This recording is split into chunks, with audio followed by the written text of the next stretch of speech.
Assalamualaikum dan salam sejahtera. Bersama saya Cikgu Rozilaini untuk subjek biologi tingkatan 5. Okey, pada video kali ini cikgu akan kongsikan subtopik 2.5 titik pampasan. Okey, standard pembelajaran 2.5.1 iaitu boleh memerihalkan titik pampasan. Apakah yang dimaksudkan dengan titik pampasan? Titik pampasan ialah aras keamatan cahaya apabila kadar respirasi sama dengan kadar fotosintesis. Pada titik ini, kadar fotosintesis akan sama dengan kadar respirasi.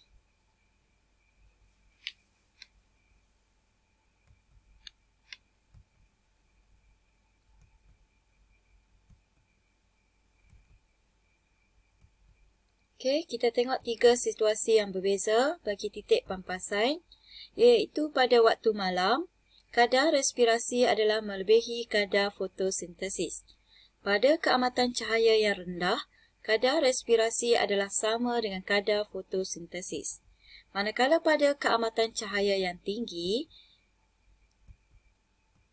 kadar fotosintesis adalah melebihi kadar respirasi. Jadi kita tengok pada standard yang kedua iaitu membanding dan membezakan antara fotosintesis dengan respirasi sel dalam tumbuhan. Okey, bila buat perbandingan, pastikan kita nyatakan persamaan dan juga kita nyatakan perbezaan. Okey, kita tengok dulu pada persamaan. Okey, persamaan bagi fotosintesis dan juga respirasi sel. Yang pertama, kedua-dua proses berlaku dalam semua tumbuhan. Kedua-dua proses ini melibatkan pengambilan dan juga pembebasan gas. Okey, kita tengok pada perbezaan fotosintesis dengan respirasi sel. Okey, organisma yang terlibat ialah berlaku dalam semua tumbuhan hijau.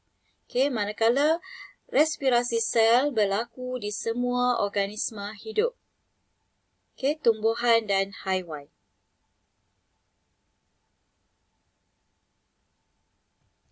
Okey, yang kedua ialah jenis sel. Okey, fotosintesis berlaku di dalam sel yang mengandungi klorofil. Respirasi sel berlaku di dalam semua sel. Jenis metabolisme, fotosintesis, jenis tindak balas metabolisme ialah anabolisme. Respirasi sel ialah katabolisme. Okey, kemudian kita tengok pula tapak berlakunya fotosintesis iaitu di kloroplas. Respirasi sel berlaku di mitokondria. Okey, bahan mentah bagi fotosintesis ialah karbon dioksida dan air. Manakala respirasi sel, bahan mentahnya ialah glukosa dan oksigen. Kemudian kita tengok fotosintesis, hasilnya ialah glukosa dan oksigen. Respirasi sel, hasil dia ialah karbon dioksida, air dan tenaga.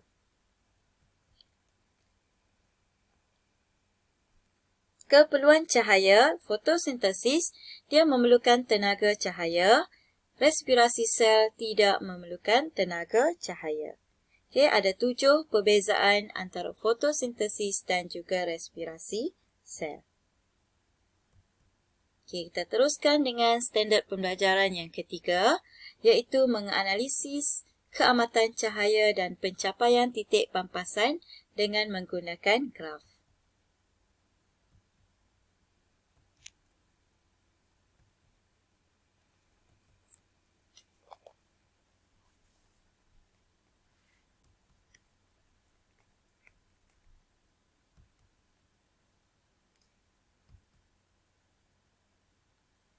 Okey, apabila keamatan cahaya terus meningkat, melepasi titik pampasan. Okey, kat sini adalah titik pampasan. Okey, apabila melepasi titik pampasan, kadar fotosintesis akan menjadi lebih tinggi. daripada kadar respirasi. Gas karbon dioksida perlu diserap oleh atmosfera melalui stoma untuk menampung kadar penggunaannya dalam fotosintesis. Gas oksigen yang berlebihan akan dibebaskan ke atmosfera. Pada masa yang sama, kadar penghasilan glukosa melebihi kadar penggunaan glukosa. Dan glukosa yang berlebihan ini akan disimpan dalam bentuk kanji oleh tumbuhan. Okey. Untung bersih dalam glukosa, maksudnya kadar fotosintesis melebihi respirasi.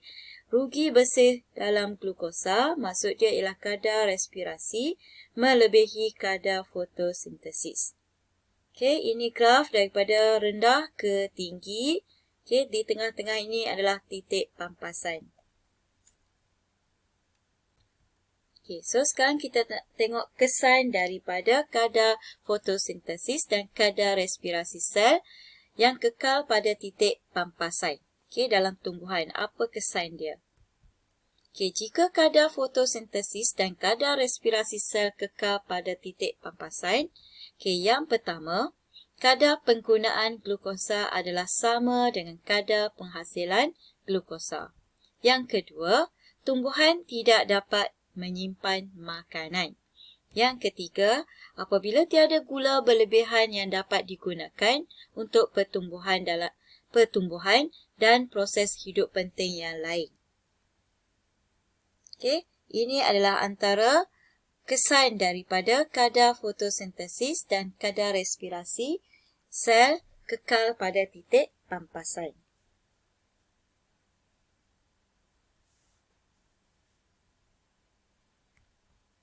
Okey, tiada gas oksigen yang berlebihan yang dapat dilepaskan ke atmosfera untuk menyokong hidupan lain.